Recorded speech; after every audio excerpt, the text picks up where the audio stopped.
Hello guys, welcome back to the study. This is Dheeraj Kumar. अभी हम लोग बात कर लेते हैं Indian coast guard Navik GDV Yantrik के अंदर जो है सेक्शन 1 के बारे में बात करूंगा। देखो सेक्शन 2 में पढ़ाता नहीं, जनरली मैं बात करूं सेक्शन 1 के। देखो पेपर का एनालिसिस करने के बाद पता चला कि आपको आगे क्या क्या पढ़ के जानी है और ए टू जेड स्टडी से पढ़ने में फ़ायदा है कि नहीं। बिल्कुल भी फ़ायदा है। बच्चे मस्त थे एकदम सेक्शन 1 का पेपर देख के।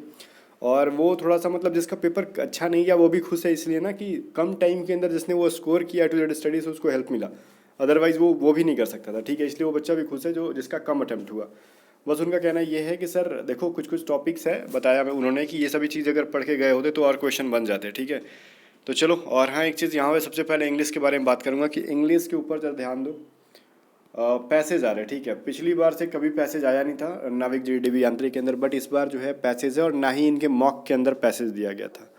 ठीक है, तो मॉक जो था इनका उसके अंदर भी पैसेज नहीं था, तो कोस्ट गार्ड ने अपना रंग बदल दिया। और इतना रंग जो है एक लड़की भी नहीं बदलती है। ठीक है, जितना कोस्ट गार्ड ने अपना रंग बदल दिया, जितना जल्दी बदल गया। ठीक है, तो गाइस यहाँ पे ध्यान देने वाली बात यह है कि आपको करना क्या है कि घर पे 2 से 4 पैसेज बना लो ताकि आपका स्पीड जो है ना पैसेज वाला आ जाए। ठीक है, क्योंकि पैसेज पढ़ के आंसर ढूंढने में थोड़ा सा टाइम लग जाता है, तो घर पे 2-4 पैसेज की प्रैक्टिस कर लो। जिसका 29, 30, 31 को है वो कर लो। 29 वाले से तो टाइम नहीं है, रात में फिर भी चाहो तो एक आध पैसेज घर पे या फिर या नेट से सर्च करके या फिर आप कहीं से भी कर सकते हो। घर में एक आध बुक तो पढ़ा होगा जैसे अदर एग्जाम्स के, एयरफोर्स वगैरह के। तो पैसेज एक बार पढ़ लेना ताकि आप आराम से पैसेज बना लोगे, बिकॉज वहाँ से 4 से 5 शायद 5 क्वेश्चन आ रहे हैं पैसेज से। तो यहाँ में 10 सुन रहे हो ना, 15 में 5 क्वेश्चन पैसेज के हैं। और इसमें से एक क्वेश्चन समझ में आ रहा है कि एक सिनोनिम एंटोनिम हो जा रहा है, एक्टिव पैसिव हो जा रहा है। तो ग्रामर का जो है यहाँ पे रोल अब थोड़ा कम हो गया है जितना कि पिछली बार था। 15 में से आपको मोस्टली ग्रामर से पूछे जाते हैं। और यहाँ पे देखो ज़्यादा गाइस कॉमन ईयर से ज़्यादा आपको फिल इन द ब्लैंक्स पूछे जा रहे हैं, प्रीपोजिशन से पूछे जा रहे हैं। तो मैं हमेशा कहता था कि प्रीपोजिशंस पे, एक्टिव पैसिव पे, ये सभी चीज़ों पे ध्यान दो। ठीक है, बिकॉज यही जो है आपका लगभग 30% प्रीपोजिशन और एक्टिव पैसिव मिलकर 30% इंग्लिश को रूल कर रहे होते हैं। तो इसके बाद फिर ग्रामर पे फोकस किया करो, क्योंकि आपको चलो यहाँ पे तो इंग्लिश का चीज़ हो गया। इंग्लिश में क्या क्या पढ़ना है, जस्ट आपको जो चीज़ें पढ़े उसको रिवीजन करो। वोकैबलरीज कहाँ से आ रही है, तो वोकैबलरीज का कोई फिक्स नहीं होता है कि यहाँ से आएगी, जहाँ से उनको मन किया वहाँ से उठा के डाल सकते हो। और हाँ, इतना ही आएगी जितना कि जो चीज़ें मेनली पूछी जाती है, हर बार रिपीटेड होती है। ठीक है, वोकैब कुछ नया नहीं उठा के डालते, रिपीटेड होते हैं। जो बाकी एसएससी एग्जाम से उठा लेते हैं, कुछ इधर उधर से उठा के डाल देते हैं। ठीक है, अभी बात कर लेते हैं सर। देखो मैथ के बारे में बताओ, मैथ से कहाँ से पूछा जा रहा है। देखो मैथ में गाइस यहाँ पे अगर हम ट्राइगोनोमेट्री से पूछ लें, ट्राइगोनोमेट्री का सबसे पहले तो जितना भी फॉर्मूला है ना आपको, थीटा का वैल्यू जैसे साइन 30 डिग्री, कॉस 30 डिग्री और सेक जितना मतलब 45 डिग्री, सभी चीज़ें जितनी भी हैं आपको पूरा तो आपके जुबान पे रहना चाहिए, बिकॉज इनसे क्वेश्चन पूछे गए थे दोनों शिफ्ट के अंदर। ठीक है, तो डायरेक्टली एक क्वेश्चन था जैसे साइन 30 कॉस 60 से रिलेटेड, जो कि अगर इसको वैल्यू पता होता और साथ में आपको रेशनलाइजेशन आता, परिमेयकरण जो कि मैंने सिखाया था आपको, तो वो फट से बन गया होता। ठीक है, तो ट्राइगोनोमेट्री जितना पढ़ाया गया था वहीं से आया था, कहीं भी बाहर से नहीं। मेंसुरेशन से पूछा जा रहा है, तो मेंसुरेशन से भी कहीं बाहर नहीं पूछा गया। ठीक है, मेंसुरेशन से बस वही पूछा गया जो फॉर्मूला बेस्ड क्वेश्चन होता है। देखो मेंसुरेशन के बारे में हमेशा से कहता था कि मेंसुरेशन कोई ऐसी चीज़ नहीं है जिसमें दिमाग लगाना है। मेंसुरेशन में रटना है, सिर्फ फॉर्मूला रटना है। मेंसुरेशन में अगर फॉर्मूला रट रहे हो तो जो वो कह रहा है बस वो करते जाओ, आपका आंसर आ जाएगा और कुछ नहीं। ऐसा नहीं जैसे हम लोग प्रॉफिट लॉस परसेंटेज चैप्टर में थोड़ा सा दिमाग लगाते हैं कैसे क्या हुआ ऐसे वैसे। ठीक है, फॉर्मूला के अलावा भी कुछ सोचना पड़ता है, थोड़ा सा बेसिक नॉलेज यूज़ करना पड़ता है। बट मेंसुरेशन की मतलब जगह पे ऐसा कुछ भी नहीं है। मेंसुरेशन में जिसके पास दिमाग नहीं है बस सिर्फ उसके पास फॉर्मूला है तो भी ये सवाल बता देगा, बोल देगा एरिया क्या है। ठीक है, अगर एरिया ये है तो उसकी रेडियस क्या है, वॉल्यूम क्या है, तो बस फार्मूला पे पुट करते जाओ। एरिया दे रखा है तो वहाँ से रेडियस निकाल लो और वॉल्यूम निकालो। ऐसे जैसे जैसे चीज़ है वहीं पे हम लोग करते चल जाएंगे। ठीक है, तो बस यही चीज़ पूछ रहे हैं। मेंसुरेशन के अंदर एक बार फार्मूला रिवीजन कर लेना, जिसका 29 को है और जिसका 30-31 को है, भाई फार्मूला अच्छे से पढ़ लेना मेंसुरेशन के, अदरवाइज बर्बाद हो जाओगे। यहाँ से 2-3 क्वेश्चन पूछे जा रहे हैं। ठीक है, मैथ के अंदर। और यहीं पे ज्योमेट्री से क्वेश्चन है, तो फिर ज़्यादा ज्योमेट्री के बच्चे बता नहीं रहे कि ज्योमेट्री से बहुत ज़्यादा, बट मेनली एडवांस में एलजेब्रा से दिया जा रहा है, पॉलिनोमियल से दिया जा रहा है। पॉलिनोमियल ज़्यादा डिफिकल्ट नहीं है, जैसे मैंने बताया था ना, x+1 से किसी इक्वेशन को fx बराबर मान लो दे रहा है 5x प्लस में 4x², ऐसे करके कुछ कुछ क्वेश्चन है। तो यहाँ पे मैंने पॉलिनोमियल्स पढ़ाया था, तो x बराबर क्या हो जाता है -1, ऐसे करके पॉलिनोमियल से क्वेश्चन दिए जा रहे हैं। तो जस्ट रिवीजन कर लेना अगर आप भूल रहे हो तो। ठीक है, आपको एलजेब्रा से मेनली क्वेश्चन आ रहा है और एलजेब्रा से कैलकुलेटिव क्वेश्चन से, सिंप्लीफिकेशन से क्वेश्चन कैलकुलेटिव नहीं है, ट्रिकी है। जिसके पास माइंड है वो फट से बनाएगा, जिसके पास सोचने की क्षमता कम है वो देरी से बनाएगा बट बन जाएगा। ठीक है, हो सकता है कि टाइम की वजह से आपका छूट जाए।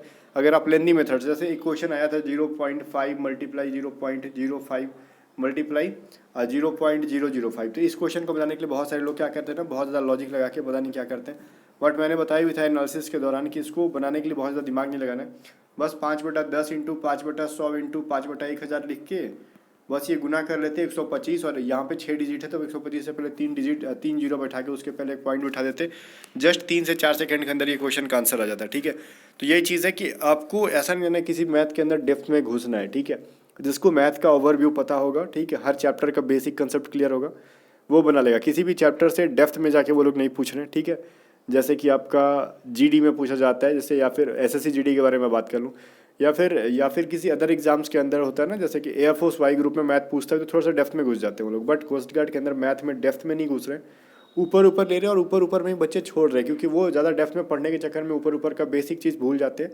ठीक है, ध्यान नहीं देते। तो यहाँ पे चीज़ थी। और यहाँ पे गाइस एक चीज़ मैं कुछ इंपॉर्टेंट चैप्टर्स बता दूँ जहाँ से क्वेश्चन पूछ रहे हैं, परसेंटेज से चैप्टर पूछ रहे हैं भाई। ठीक है, जस्ट मैंने बताया एडवांस मैथ में कहाँ से मेनली क्वेश्चन है, ट्राइगोनोमेट्री, मेंसुरेशन, अलजेब्रा और पोलिनोमियल्स, इनसे क्वेश्चन पूछे जा रहे हैं। मीन से क्वेश्चन आ रहे हैं और मैंने पढ़ाया नहीं। ठीक है, तो इसके लिए सॉरी। ठीक है, मुझे टाइम ही नहीं मिल पाया, बट कोशिश करूँगा कि कुछ क्वेश्चन करा दूँ आपके एग्जाम से पहले ताकि आप बना लो। और प्रैक्टिस के दौरान एक आध क्वेश्चन मैंने डाला था, और मीन का मतलब एक किसी प्रैक्टिस के अंदर मैंने मीन से रिलेटेड जो मॉक टेस्ट में करा रहा था उसी के अंदर मीन का जो मैंने फार्मूला बता दिया था। अगर पूरा मॉक टेस्ट देखे होते तो मीन का बन जाता। ठीक है, तो मीन से रिलेटेड क्वेश्चन पूछा गया था। मैंने सेपरेट चैप्टर इसको नहीं कराया, बट एक मॉक टेस्ट के अंदर फुल मॉक टेस्ट जो करा रहा था 40 क्वेश्चन का मिनी मॉक टेस्ट, उसके अंदर मीन का फार्मूला मैंने डिस्कस कर दिया था और कहा भी था कि इसको नोट करना था कि एग्जाम में आएगा। ठीक है, तो ये चीज़ थी, मीन वाली हो गई। अब यहाँ पे अरिथमेटिक में कहा जाता है, कुछ कह रहे हैं कि रेशियो से क्वेश्चन था, कुछ कह रहे हैं कि नहीं था। ठीक है गाइज, यहाँ पे रेशियो से था चाहे नहीं था, बट आगे होगा, ये श्योर है 100% कि आगे रेशियो से क्वेश्चन होगा। आज नहीं आया, शिफ्ट 1 शिफ्ट बी में नहीं आया तो उसका मतलब ऐसा नहीं कि आगे आएगा, नहीं आएगा, 100% आएगा। और यहाँ से एज प्रॉब्लम से दे रहा था रीजनिंग के अंदर। ठीक है, और ध्यान दो कि मैथ जो है अभी जो फर्स्ट शिफ्ट के अंदर कैसे दिया था, मैं एक चीज़ बताना चाहूँगा कि मैथ को लास्ट में दिया गया था। ठीक है, मैथ को शुरू में नहीं दिया गया था, शायद रीजनिंग वगैरह कुछ पहले, ऐसे रीजनिंग, जीके, साइंस, इंग्लिश ऐसा करके कुछ आ रहा है। तो साइंस के बारे में अगर मैं बात करूँ कि साइंस के अंदर आपको क्या पढ़ना है, तो साइंस में जो चीज़ मैंने पढ़ाई थी उसको, और जो पहले से आपने पढ़ा है उसको रिवीजन कर लो। इसके इजी क्वेश्चन आए थे अभी तक, तो डिफिकल्ट नहीं आया है। ठीक है, मैथ में आपको परसेंटेज पढ़ना है, रेशियो पढ़ना है। ठीक है, इसके अलावा आपको अगर प्रॉफिट लॉस पढ़ना है। ठीक है, प्रॉफिट लॉस के अलावा आपको पढ़ लेना है तो एलसीएम एचसीएफ, मैंने वो चीज़ें पढ़ाई हैं, पढ़ लेना जाके, जो पिछले साल की पेपर के लिए पढ़ाई थी वहाँ से पढ़ लेना एलसीएफ एलसीएफ। तो ये चैप्टर पे मेन फोकस करो, बट फिर भी जरूरी नहीं है गाइज कि आज ये सभी पूछा है तो कल ये सभी ना पूछे या फिर कल यही पूछ दे। ठीक है, आपका मेन टारगेट है कि हर चीज़ों को जरा ध्यान देना, बट मेनली एडवांस मैथ से जहाँ तक सवाल है, अर्थमेटिक तो अधिकतर बन ही जाता है। तो आप ट्राइगोनोमेट्री और मेंसुरेशन का फॉर्मूला रट के जाना, बिकॉज यहाँ से क्वेश्चन डायरेक्टली फार्मूला बेस पूछे जा रहे हैं। यहीं से कहीं अगर हम बात कर लेते हैं यहाँ पे रीजनिंग के बारे में, तो रीजनिंग तो मुझे नहीं लग रहा कि डिफिकल्ट है, रीजनिंग इज सुपर इजी। ठीक है, जो कह रहे हैं कि डिफिकल्ट आ रहा है, ऑब्वियसली आपने प्रैक्टिस नहीं किया, आप जानते हैं सब हो, बट आपने प्रैक्टिस नहीं किया है रीजनिंग की बहुत ज़्यादा।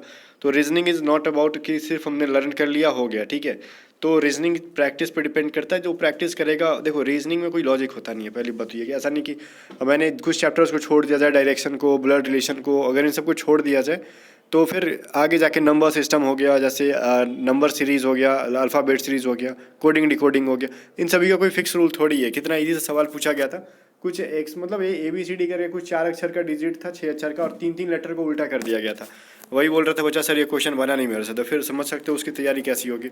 तो वही लेवल था, रीजनिंग बहुत ज़्यादा डिफिकल्ट नहीं है, सीरीज़ के क्वेश्चन थे। और लुप्त संख्या जैसे AB हो गया, CD हो गया, मैं यहाँ पे एग्जाम्पल लिख रहा हूँ, ये सेम क्वेश्चन नहीं आया था। EF हो गया, ऐसे करके कुछ दिया था, बोला था कौन सा एक टर्म गलत है, और मैंने एनालिसिस के दौरान उसको सॉल्व करके बताया, बहुत ईजी था और उस बच्चे का शायद नहीं बना था, तो फिर समझ सकते हो आप। बाकी जीके के 5 क्वेश्चन है, और जीके में ऐसा क्वेश्चन जहाँ तक आ रहा है, जो बच्चा अगर रेगुलरली 4-5 मंथ पढ़ा होगा तो जीके के 4 क्वेश्चन वो करके आ जाता होगा, 3 तो कैसे भी कर लेगा। ठीक है, अगर उसकी बेसिक नॉलेज ठीक होगी तो इन सभी टॉपिक्स के ऊपर ज़्यादा फोकस करो। और फिर भी अगर कहीं से कुछ दिक्कत आता है कि ये चैप्टर ख़राब है, ठीक है, नहीं हो रहा है, तो फिर आप जाके प्रैक्टिस करो ना। मैंने लगभग यूट्यूब पे हर एक चैप्टर पढ़ा दिया मीन को छोड़ के, और मीन का जो है ना, किसी मॉक टेस्ट के अंदर मैंने वो थ्योरी बता दिया था। मीन चैप्टर में बहुत कुछ नहीं है, बस एक फार्मूला था, वो मैंने बता दिया था। ठीक है, और जो यहाँ पे एवरेज पढ़ के जाते हो तो फिर अधिकतर क्वेश्चन बन जाता है। ठीक है, और जो परसेंटेज के अंदर पूछा गया था वोटिंग से रिलेटेड, किसी को इतना % वोट मिलता है, ये सभी तो क्लास के दौरान हमने किया था ना इसको, फिर इसके अंदर कुछ था नहीं। ठीक है, फिर भी गाइस जो भी डाउट है कमेंट सेक्शन में पूछो। बाकी टेलीग्राम चैनल ज्वाइन कर लो, वहाँ पे कुछ इंपॉर्टेंट अपडेट देता हूँ, डिस्क्रिप्शन में लिंक है। मिलते हैं नेक्स्ट वीडियो में, तब तक के लिए बाय बाय।